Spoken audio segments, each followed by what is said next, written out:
Mark, you talked about the fact that Coca-Cola and other commercial firms are now amongst those who are actively recruiting and creating big newsrooms. And you talk about the revolution in advertising. What are the concerns around native advertising in terms of commercial firms wanting to get closer to the audience? And of course, news organizations are doing everything they possibly can to deliver that audience for them.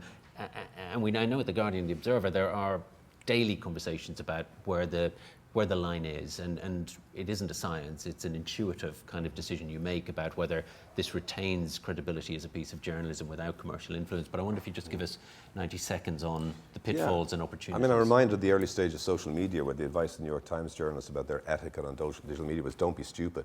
It's exactly the same, I think, when it comes to native advertising. If you're passing off an advertising feature as looking like your main editorial features, that's stupid, and it doesn't work. It's been done, doesn't work. If you're allowing a sponsor of a story or an investigation to influence the nature of the investigation, that's stupid, it's unethical. Beyond that, clearly there's grey areas. But what's crucial about this is that the nature, so the brands want to bypass traditional marketing agencies, PR agencies, creative studios, and they want to go directly to you as a publisher. And that's great news, because essentially what happens is then you yourself, and this is happening increasingly, like last night, the Mail Online announced a partnership with Snapchat. They're creating what they call a brand studio, a creative studio. And what they're going to do is say, an advertiser comes along and says, I want to be associated, Coca-Cola, their theme is happiness. So I want to be associated with happiness, right? Now what do you do with that? So these creative studios, and every big news organizations have them, works separately to the editorial agenda, but works around campaigns that are about appealing to the emotions of people who are out there as opposed to selling a line.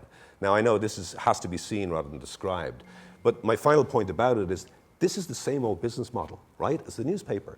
The Baghdad Bureau never made money. The serious long-form investigation cost you money as a newspaper. How did you support great journalism? You did it because you had an advertising department who was really smart, or you had great circulation people and sales people. And I think the same thing is happening where we almost have big organizations knowing that they must support the quality that builds their reputation of their brand by having furry cat videos that might get 5 million people in and keep them for the serious journalism, or have native content studios who will develop a new relationship with advertisers. It very much mimics the old days.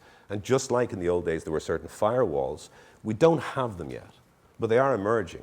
And to curse the emergence of what people call brand journalism, I don't think it exists, but brand content, because you know that there are dangers there, is shooting ourselves in the head, I think.